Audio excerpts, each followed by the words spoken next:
एक नापाक इरादे को, गवर्नमेंट के नापाक इरादे को चीफ जस्टिस ऑफ इंडिया समझ गए हैं कि आप वक्फ यूज़र के मुताबिक आप क्या इस्तेमाल करना चाहते हो, आप किस तरह से जो है देश में अपना पूरा त्राहिमाम करके अराजकता फैलाना चाहते हो। चीफ जस्टिस ऑफ इंडिया है, उन्होंने सुना है और अपोजिशन से सवाल भी किए हैं। उसमें ख़ास तौर पर आप कैसे एक वक्फ का आपका डेफिनेशन क्या है, वो जो चीज़ है, मुझे लगा कि शायद वो गवर्नमेंट को सिखाया है आज चीफ जस्टिस ऑफ इंडिया ने कि आप वक्फ के डेफिनेशन समझाइए, वक्फ का डेफिनेशन क्या लिखा है कॉन्स्टिट्यूशन के मुताबिक। और आप अभी के बारे में मत करिए 1995 के बारे में, 1940 से ही हमें मालूम है वक्फ के बारे में क्या क्लियरिटी है। पल न्यूज़ से मैं हूं आपके साथ नदीम अकरम। इस वक्त सुप्रीम कोर्ट में हम मौजूद हैं। तकरीबन 1.5 से 2 घंटे सुनवाई चली सुप्रीम कोर्ट के अंदर वक्फ अमेंडमेंट बिल को लेकर के। कई सारी तस्वीरें अंदर की बाहर नहीं आ पाई, क्या बातें हुई क्या नहीं हुई। इस बीच एक बात ये निकल करके सामने आई कि सीजेआई ने साफ तौर पर यह कहा कि हम तमाम दलीलों को नहीं सुन सकते, इसलिए एक एक कर तमाम बातों को सुनेंगे। क्या कुछ अंदर हुआ, और इसी में एक petition social democratic party of India की तरफ से डाली गई। वाइस प्रेसिडेंट हमारे साथ में मौजूद हैं मोहम्मद शफी साहब। क्या दलीलें रखी गई, क्या कुछ बातें निकल करके सामने आई हैं सर?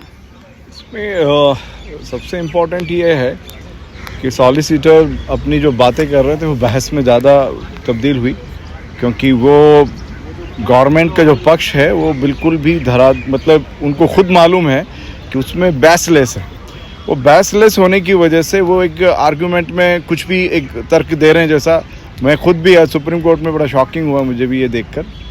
और इससे पहले जो अमेंडमेंट एक्ट के ख़िलाफ़ हम लोग जो गए हैं, तो हमारे जो एडवोकेट्स हैं उन्होंने जो पॉइंट्स राइज़ किए हैं उसको जो चीफ जस्टिस ऑफ इंडिया है उन्होंने सुना है और अपोजिशन से सवाल भी किए हैं। उसमें ख़ास तौर पर आप कैसे एक वक्फ का आपका डेफिनेशन क्या है, वो जो चीज़ है, मुझे लगा कि शायद वो गवर्नमेंट को सिखाया है आज चीफ जस्टिस ऑफ इंडिया ने कि आप वक्फ के डेफिनेशन समझाइए, वक्फ का डेफिनेशन क्या लिखा है कॉन्स्टिट्यूशन के मुताबिक।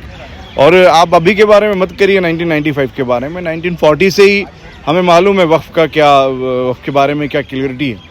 तो एक बड़ा अहम पॉइंट था। और फिर आप कैसे जो है नॉन मुस्लिम्स को एक इनका, क्योंकि ये ईमानी मामला है। मैं भी यहाँ गया हूँ तो हमारा बेनिफिशरी के मुताबिक गया हूँ कि मैं मस्जिद जाता हूँ, मैं मरने के बाद कब्रिस्तान जाता हूँ, मैं पढ़ने के लिए मदरसा जाता हूँ। तो ये हम लोग बेनिफिशरी के जो है हैसियत में यहाँ पर हमने हमारी पिटीशन दायर की थी।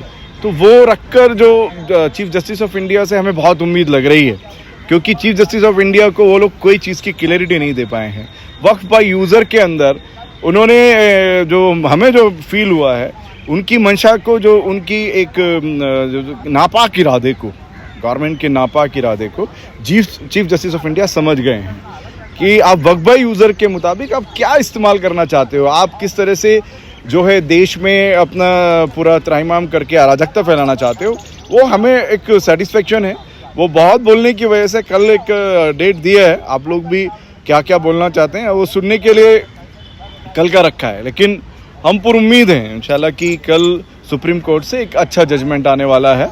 और अभी जो हमको लगा है अब तक का जो आर्गूमेंट्स का और जो डिस्कशन का जो एक निकल कर आया है, उसमें ये साफ तौर पर तीनों जजेस भी जो विपक्ष से या जो ये गवर्नमेंट से बिल्कुल भी सेटिस्फाई नहीं है। सॉलिसिटर जो भी बात रखे हैं वो जस्ट एक बोलने के लिए बोले हैं जैसा है, कोई भी सॉलिड बात नहीं की है। कोई सॉलिड बात जो है सरकार की तरफ से नहीं रखी गई, क्योंकि क्या इन बातों को भी गौर किया गया है अंदर में? क्योंकि पहले किरण रिजिजू ये कहते हुए नजर आए कि साहब मुसलमान 2025 से पहले जहां सजदे करता था वहीं सजदे वो करता रहेगा, 2025 के बाद में जो नया वक्फ किया जाएगा उसमें सरकार हस्तक्षेप करेगी। सरकार के हस्तक्षेप को कोर्ट ने किस तरीके से देखा है?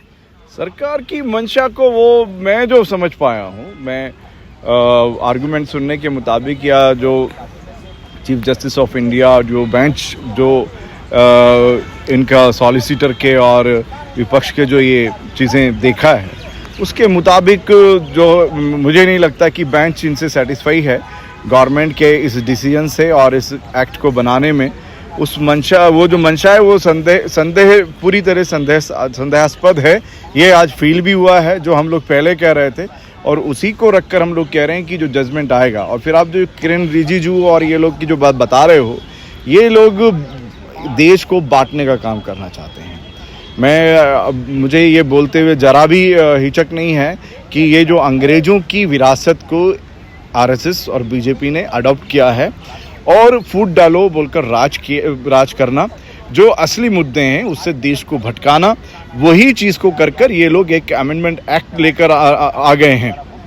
इन्होंने एक्ट में तब्दील किया है, लेकिन इनकी मंशा को रखते हुए हमें न्यायपालिका से ये पूरी उम्मीद है कि ये जो है पूरी तरह स्टे आने का चांस है। सुप्रीम कोर्ट में मामले के जाने से पहले किरण रिजिजू की तरफ से साफ तौर पर कहा गया कि भाई जो संसद ने बिल बना दिया उसमें सुप्रीम कोर्ट को हस्तक्षेप नहीं करना चाहिए। मतलब अब सरकार जो है वो सुप्रीम कोर्ट को समझाएगी कि काम कैसे करना है। वही तो हम कहते आ रहे हैं कि जो ये सरकार है ये तानाशाही चाहती है, सुप्रीम कोर्ट को भी अपने हाथ में लेना चाहती है। लेकिन अगर जो हम समझते हैं, अगर इंसाफ पसंद जजेस हैं तो ये न्यायपालिका को कोई खरीद नहीं सकता है। न्यायपालिका जो एविडेंस के मुताबिक जो फैसला देना है, वो फैसला उस एविडेंस के मुताबिक ही हम लोग पूरी उम्मीद हैं। हम लोग इंसाफ की बात कर रहे हैं क्योंकि ये लोग नाजायज़ काम किया है। संख्या बल के आधार पर फ्रॉड करके ये लोग जो है जेपीसी के नाम पर इसको एक्ट को पास कराया है। इसलिए ये जितनी भी चीज़ें हो रही हैं ये टोटल इंडिया के लिए नकारात्मक है, क्योंकि टोटल पिटीशन जो है वो तकरीबन 200 से ज़्यादा डाली गई है। ऑनलाइन भी पिटीशन जो है डाली जा रही है। राजनीतिक पार्टियां इन्वॉल्व हैं, तंजीमें इन्वॉल्व हैं। फिर बीच में सवाल ये भी उठता है कि आम मुसलमान आखिरकार सुप्रीम कोर्ट क्यों नहीं पहुंच पा रहे हैं और आम मुसलमान इस मुद्दे को कैसे देख रहे हैं। क्योंकि आम मुसलमान तो ये भी देख रहे हैं ना कि सुप्रीम कोर्ट में जिस तरीके से बाबरी मस्जिद का फैसला किया गया, क्या उम्मीदें हैं अब? वो सब अपनी जगह पर है, लेकिन अगर आप मुसलमान की बात कर रहे हैं तो कोई भी मुसलमान अच्छे से जानता है कि मायूसी कुफ्र है, नाउम्मीदी कुफ्र है। इसलिए नाउम्मीदी तो नहीं हो सकती, उम्मीद है। और खुदा के फजलो करम से जो आइडिया ऑफ इंडिया के मुताबिक देश को आज़ाद कराने में जो हमारे बुज़ुर्गों की जो कुर्बानियाँ हैं, उस आधार पर हमारा भरोसा है। अगर इसको कोई, और सिर्फ भरोसा ही नहीं है, हमारी एक जिम्मेदारी भी है, अगर इसको एक कॉन्स्टिट्यूशन और डेमोक्रेसी के अलावा कहीं अगर आउट ऑफ ट्रैक में लेके जाने की कोशिश करेगा, वो बीजेपी हो या उसके कितने भी गौर के दल हों, उन्हें हम जाने नहीं देंगे। तो एक तो ये पुरुम्मीद होना चाहिए। और रही बात यहाँ सुप्रीम कोर्ट में जो अप्रोच करने की बात है, भरपूर तरीके से यहाँ पर बेनिफिशरीज आए हैं और एज ए मुस्लिम ही आए हैं, आम मुसलमान के नाते ही आए हैं, इसमें कोई दूसरा ही नहीं। मैं एक आखिरी सवाल आपसे लेना चाहूँगा कि एसडीपीआई जो है सुप्रीम कोर्ट में भी मामले को लड़ रही है। सड़कों पर जगह जगह जो है जेल भरो आंदोलन भी आपकी तरफ से किया गया, लोगों को जेल की सलाखों के पीछे डाला गया। तो क्या तस्वीरें हैं, क्योंकि अब all India Muslim personal law board ने अपना पूरा उलेमाओं ने एक रोड मैप तैयार कर दिया है। सड़कों पर निकलने से पहले मुर्शिदाबाद की जो तस्वीरें सामने आई उसमें यह आया कि अगर इस तरीके से हिंसा होगी तो मुसलमानों को सड़कों पर उतरने नहीं दिया जाएगा, हुकूमत साफ तौर पर कह रही है। फिर यही हमारे देश के प्रधानमंत्री कह रहे हैं कि वक्फ की जमीनों का सही तरीके से इस्तेमाल नहीं किया गया। अगर सही तरीके से इस्तेमाल किया गया होता तो आज अब्दुल पंचर नहीं बना रहा होता। उन्हें अब्दुल पंचर याद आता है, अब्दुल IIT नहीं आता है, APJ अब्दुल कलाम नहीं मालूम है, फर्स्ट एजुकेशन मिनिस्टर जो IIT लेकर आने वाले हैं अबुल कलाम आज़ाद, वो नहीं मालूम है। वो आदमी के बारे में मैं क्या बोलना, एक प्रधान सेवक है, वो अनपढ़ की तरह बात करे तो उनके बारे में उनको क्या जवाब देना है।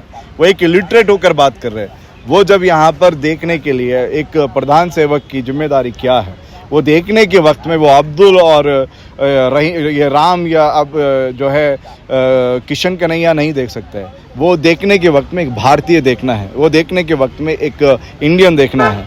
वो ये प्रधानमंत्री की मंशा कैसी है, उनके जो संस्कार कैसे हैं वो बताते हैं। संस्कार की बात करने वाले क्या संस्कार है वो बता रहे हैं। उनके संस्कार ही तो बोल रहे हैं जो उनके साथ रहने वाले हैं, जो उनके साथ जो चेले चपाटे थे, आज शरबत में भी जो है शरबत जिहाद बोलने लगे हैं। जब ऐसे लोग उनके आसपास होंगे, ऐसी उनकी विचारधारा होगी, तो वो ऐसे ही कुछ भी बोलेंगे। उनका क्या कहाँ तक जवाब देंगे। इतना झूठ बोले हैं कि उनको शर्म आनी चाहिए, हमें जवाब देने में शर्म आती है कि प्रधान सेवक कैसा है। सड़क से संसद तक लड़ाई जारी रहेगी एसडीपीआई की? बिल्कुल, अभी भी सड़क से संसद तक हम लोग हैं और अभी पर्सनल लॉ बोर्ड को हम लोग ओपनली जो हमारे उनके जनरल सेक्रेटरी हैं और दीगर जिम्मेदारान हैं उनके साथ बात हुई है। हम पूरे इंडिया में उनको सपोर्ट कर रहे हैं, जहाँ जहाँ भी वो लोग हैं वहाँ पे हम लोग उनको पूरा ताउन करेंगे।